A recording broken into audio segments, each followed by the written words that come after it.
Queridas y queridos oyentes de Radio Nacional, empieza Somos Cultura, son 8:03 y con ustedes Hugo Aguirre para presentarles el contenido del programa que tenemos hoy en nuestros dos bloques.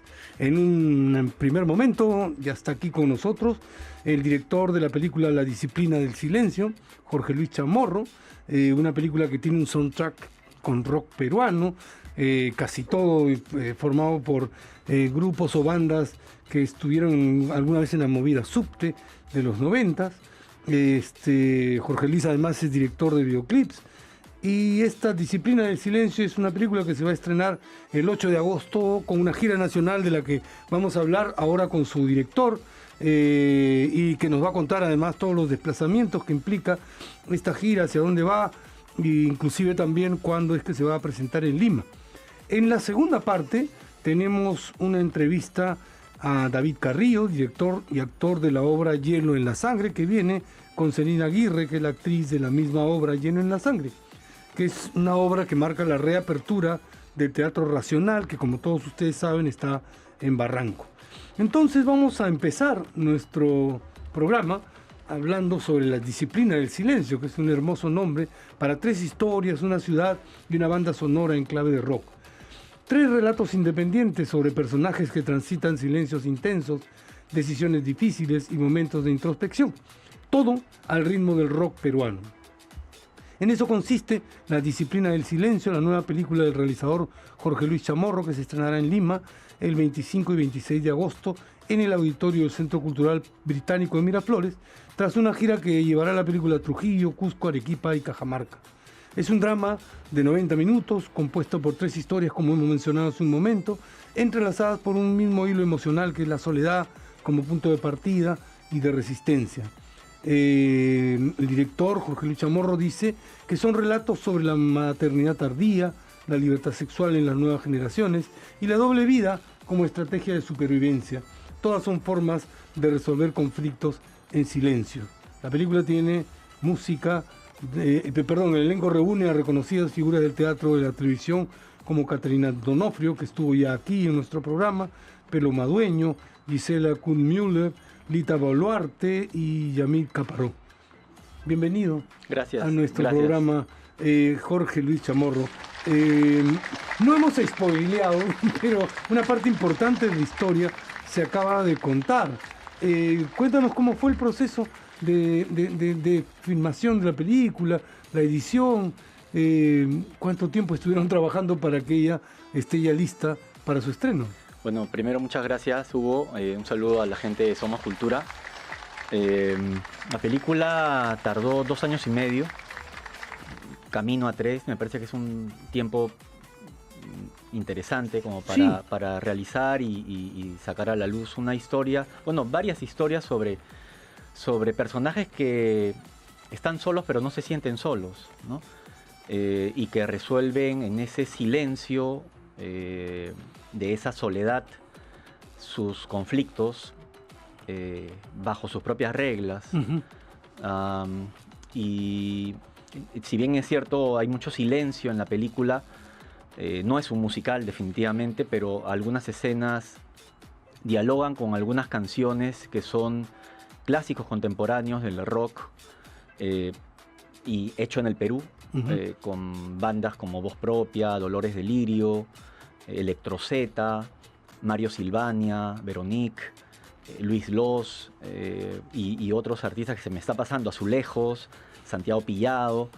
Creo que es una película de una Lima un poco fantasmagórica, vista desde otro ángulo, uh-huh. Desde arriba.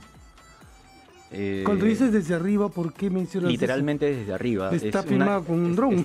Está filmada desde algunas escenas a una altura que te la dan las azoteas de Lima, de un centro histórico que te hace ver una ciudad que más parece un rastro de una ciudad perdida. Y los personajes tienen algo de esa ciudad, de esta ciudad a medias que es Lima, que es una ciudad país, pero que presenta personajes que son muy fuertes, en apariencia vulnerables, pero que terminan de cerrar sus propios círculos, Hay muchas zonas grises, eso tiene mucho que ver con Lynch. No todo está dicho. Y creo que también algo de Godard, en el sentido de personajes que amorales en algunos aspectos. Y creo que esta película no pudo haberse construido sin los actores y actrices que fui encontrándome felizmente en el camino, como accidentes ¿Estás hablando espirituales. de Onofrio, de Madueño? Sí, primero con Caterina Onofrio y Pelo Madueño. Fue casi como dice Ribeiro, como un accidente espiritual, ¿no? y hicimos con ellos la primera historia. Luego de 6 meses de preproducción, realizamos. Luego volvimos a preproducir la siguiente historia con Lita Baluarte, Yamile Caparó y con Iwami, que es mi hijo, que fue preparado por ellas y que tenía cosas interesantes para explotar y lo hicimos con él cuando él tenía 12 años, ahora tiene 14. Y la última historia lo hicimos con 2 actrices muy jóvenes, muy jóvenes, de apenas 18 y 20, Gisela Kuhnmüller y María Jacinto. Quería hacerte una consulta respecto a lo que mencionaste hace un momento. Una película en la que la mirada a la ciudad es desde arriba, unos planos en los que me imagino hay unos contrapicados, o picados más bien, que es la cámara ubicada en una curiosa posición que no es la usual. En la historia del cine hay directores como Ozu que ponía casi la cámara en el piso. Sí. Entonces, esa opción, ¿por qué la optaste? ¿Por qué la tomaste? En la película, la mayor parte de la película es en interiores, ¿no? Y cada historia tiene un color particular. Pero cuando salimos teníamos que ver a Lima desde un dron o desde una azotea, porque es la Lima un poco que quería plantear, ¿no? Que te muestra otra estructura, otra arquitectura, no te muestra una Lima tan caótica. De hecho, que hay algunos planos en donde la cámara está al nivel de la mirada de los personajes, pero cuando la vean, hay algunos periodistas que la han visto para comentarla, criticarla. Bueno, muy bien, felizmente. Han entendido esta visión, ¿no? De mirar a Lima desde otra perspectiva, ¿no? No una Lima caótica, estresante, sucia, que era la Lima de, no sé, me pongo a pensar en Metal y Melancolía, o me pongo a pensar en la Lima de películas, algunas de Lombardi. Pero que está así también en la literatura. Sí, por eso me llama mucho la atención y me parece interesante. Lima ha cambiado y estas historias son bastante contemporáneas, pero los problemas son los mismos, ¿no? La maternidad tardía o la imposibilidad de la maternidad, que es la historia con Cata Donofrio, o la libertad sexual y las consecuencias de la libertad absoluta, ¿no? De 2 chiquillas que se conocen y se confiesan todo en una noche en donde todo pasa, o la historia de Lita Baluarte y Yamile Caparó e Iwami, en el que hay muchas zonas grises, no sabes, la madre de este niño o adolescente tiene una doble vida y no sabes exactamente qué rayos hace luego de los lunes a viernes que trabaja en una notaría. Y ahí tiene mucho que ver con vivir su vida de Godard, ¿no? Y tiene mucho que ver con esta ciudad en la que todos tenemos diferentes vidas. Claro, y tampoco, no quiero spoilear, pero tiene mucho que ver el tema de la vivienda. O sea, cómo tengo una vivienda propia en un mundo en donde todo está en las nubes y donde tener algo propio y vivir cómodamente parece cada vez... una utopía cada vez una más utopía, irrealizable, exactamente, ¿no? sí. Oye, que lo que me cuentas me llama muchísimo la atención, porque justamente parte de lo que dices tú tiene que ver con la disciplina del silencio. Es también una película sobre Lima vista desde otros ángulos, que son los que estás mencionando. Su arquitectura, su sonido, su posmodernidad mestiza. Quiero que el público se reconozca en los personajes, que disfrute la música y que vea otra cara de la capital, que es lo que tú nos estás comentando. Por ejemplo, hay una parte que está en el tráiler que aparece de Palacio de Justicia, ¿no? Que es la utopía es una contradicción, ¿no? La chica llega en una skate, se detiene y mira el palacio, ¿no? Y esa escena es muy potente, ¿no? Porque es un lugar que te debería dar soluciones y más bien lo que te trae son problemas, ¿no? Es una cuestión laberíntica, ¿no? Sí, y hay ángulos de una Lima que yo quería volver a presentárselos a los espectadores, a la gente, ¿no? Que es una Lima a la vez sublime, pero por otro lado es una Lima completamente fantasmagórica, ¿no? Y es la Lima que creo que todos, en la que todos estamos inmersos, ¿no? Sí. Es una contradicción esta ciudad-país, pero a la vez solo el rock, que es uno de los grandes fenómenos culturales del siglo XX y todavía creo... sigue siendo fundamental. Sí, empata perfectamente con estas historias, ¿no? Y además, estas bandas que ya no son tan underground, sino que yo creo que han pasado un nivel, un nivel distinto, un nivel más interesante, ¿no? Han evolucionado. Y agrupaciones y artistas nuevos, a través de esas letras y esas melodías, que son completamente atmosféricas, pintan mejor algunas escenas, ¿no? Porque hay mucho silencio, evidentemente. Justamente de eso quería que nos ayudes a entender bien. El silencio es un elemento fundamental en las historias que tú estás contando. Sí. Sin embargo, el silencio en el cine es algo difícil de manejar en la medida en que es un medio audiovisual, ¿no es cierto? Entonces, lo sonoro es la música ahí, más que las palabras. Sí. No, al contrario, a mí me pareció algo muy placentero y muy fácil de llevar el silencio, porque el silencio tiene su propio ruido, el silencio te genera un movimiento interior, ¿no? Te moviliza interiormente. Y convierte, creo yo que es un drama, sí, pero yo diría que slash suspenso, ¿no? Porque te genera mucho suspenso.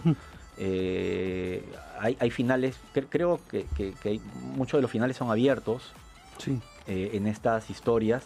Y además, un detalle, para culminar esta parte de la explicación, que tienen vasos comunicantes. No son tres historias independientes, pero tienen vasos comunicantes. Sí.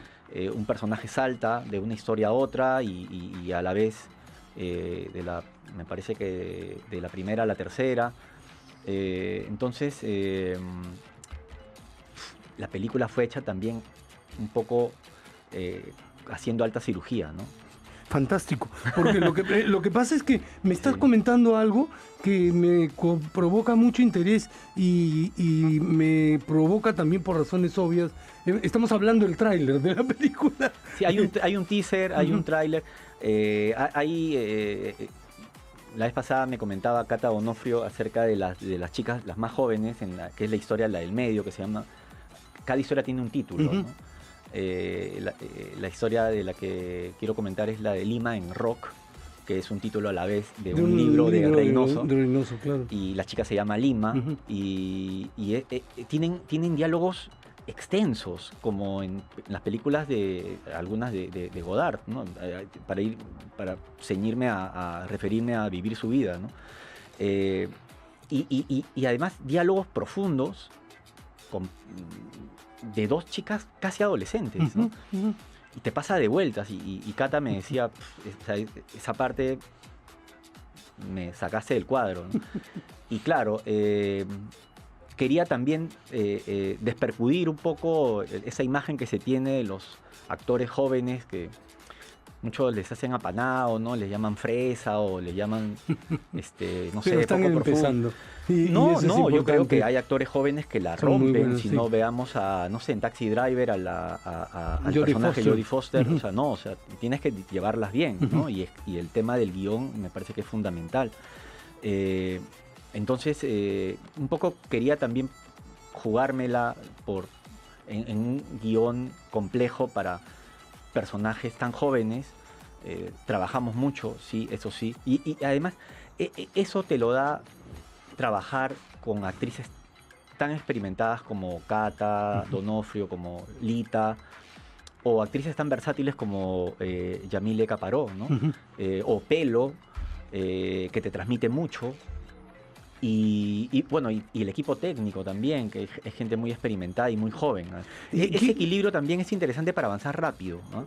Sí. Claro, para Sí. cumplir con las metas de manera Gisela Ramírez en rapidísima. arte, Camila Mora, no sé, Jesús Ascama, Andrés Mego, o sea, es una equipo. mixtura entre gente de mucha experiencia con gente joven que está con ganas de saltar de ser asistente de arte o asistente de A fotografía dirigir.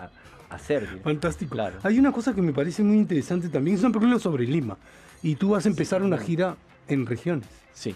¿Hay alguna explicación de eso? Sí, ¿Quieres claro, que se conozca claro. por allá? No, es que hay ¿Algo? un montón de público.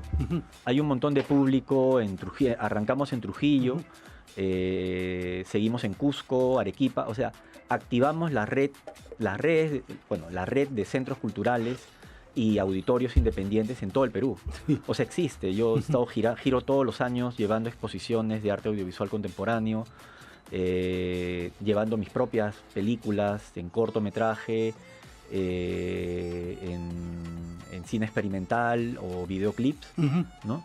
Entonces esa red existe.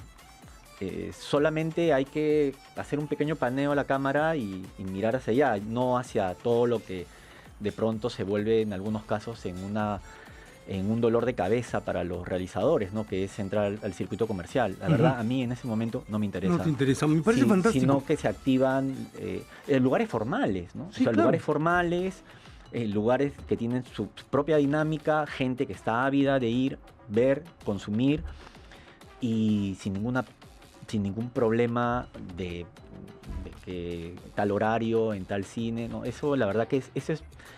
Y el cine está en otro lado.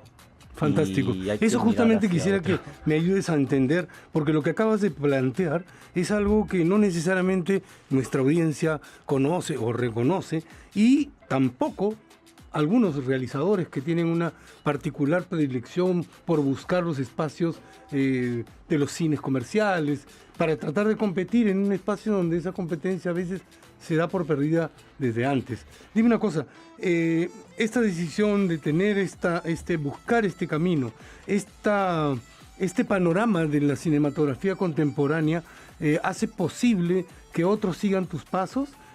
¿Cómo ves tú el cine peruano contemporáneo? O sea, el cine comercial me parece que está muy bien, o sea, Sí, claro, el claro. camino, ¿no? Me parece que todo vale para que la industria crezca.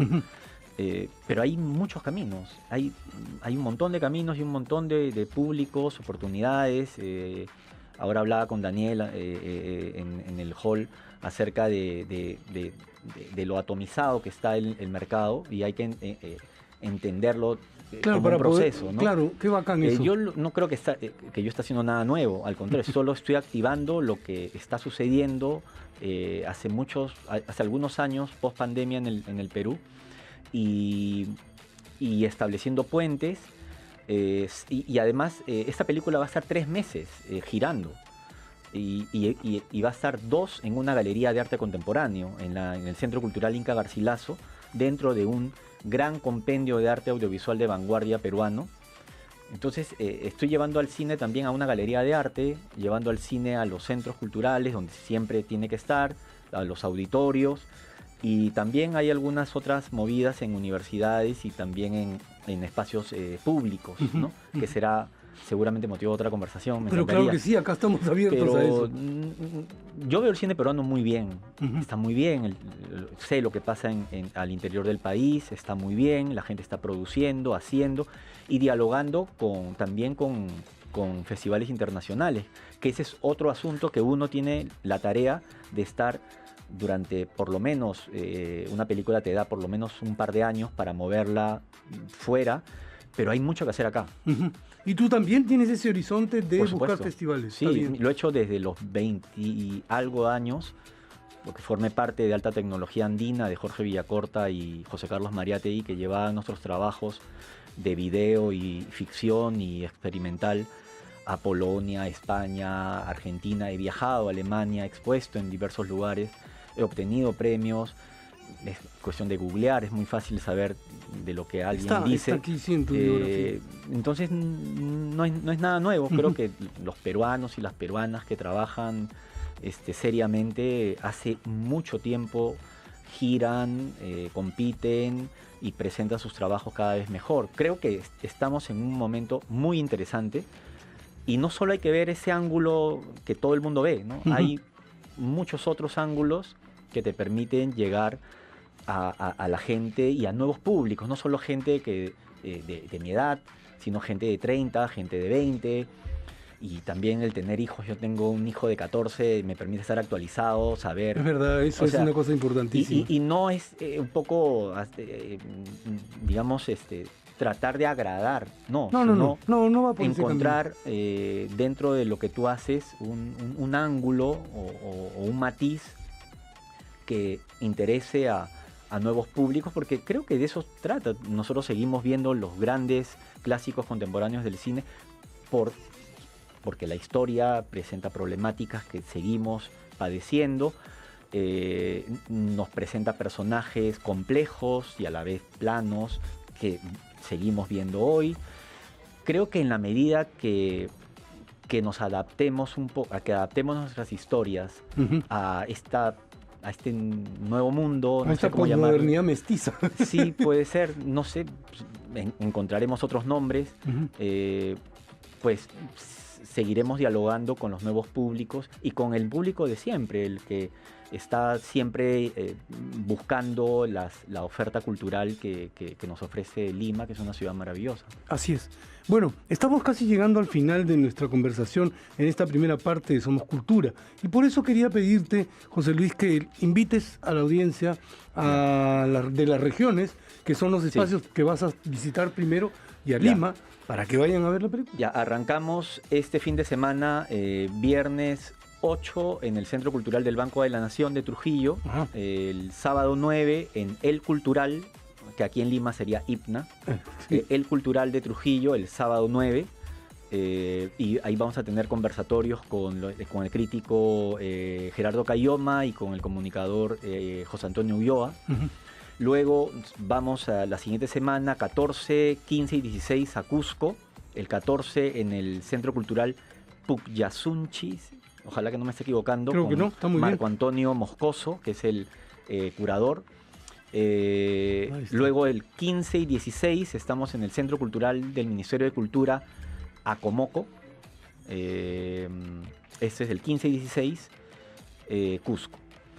De ahí saltamos al Cine Umbral, que es un clásico arequipeño, el Cine Umbral de la calle San Francisco en Arequipa, el martes 19 y jueves 21 en Arequipa. Y de ahí venimos a Lima el 25, el preestreno 25 en el Británico de Miraflores de calle Bellavista. El estreno oficial el martes 26 en el mismo Británico de Miraflores, calle Bellavista. Siempre 7:30. Y cerramos ese mes el jueves 28 en Cine Caleta de Barranco. Fantástico. Sí. Pues Jorge Luis, Chamorro, te agradecemos mucho la visita. Gracias, a Somos Cultura. muchas gracias. Y tienes que saber que las puertas de este programa están siempre abiertas para la producción audiovisual nacional y sobre todo para que quienes como tú emprenden estos retos para disciplinar el silencio y hacerlo cada vez más visible. Si me permites, antes de irme, y la semana del, no sé si es 4 o 5, ojalá que no me equivoque, en Cajamarca, gracias a la gestión de Gabriel Tejada, vamos a estar en Cajamarca. De ahí volvemos a Arequipa, esta vez al Cultural de Arequipa, que es el IPNA aquí en Lima, el Cultural de Arequipa el 12. Y de ahí inauguramos aquí en Lima, en el Centro Histórico, en la Galería de Arte Contemporáneo del Centro Cultural Inca Garcilaso, de la Cancillería. De la Cancillería que está en Ucayali. Y de ahí terminamos, bueno, hasta donde tengo entendido, en Huancayo, en la Semana de Comunicaciones de la Universidad Continental. Fantástico. Tienes muchísimo trabajo por delante, sí. A pesar del trabajo que te ha dado hacer la película. Sí, pero voy a filmar otra en algunos pocos meses. De acuerdo. O sea, es que hacer cine no es sufrir, al contrario, es algo maravilloso. Y no se debe parar. Y no se debe parar, claro, si no uno se muere, ¿no? Sí. No queremos que eso pase. Te agradecemos infinitamente tu presencia en Somos Cultura. Y como tú sabes, las puertas están abiertas para esa próxima película. Muchas gracias. ¿No? Estamos terminando nuestro primer bloque. Volvemos en unos minutos para continuar nuestra conversación, como les habíamos dicho, con, aquí tengo, con David Carrillo y Celina Aguirre, a propósito del estreno de Hielo en la Sangre. Volvemos. Maravilla. Muchas gracias.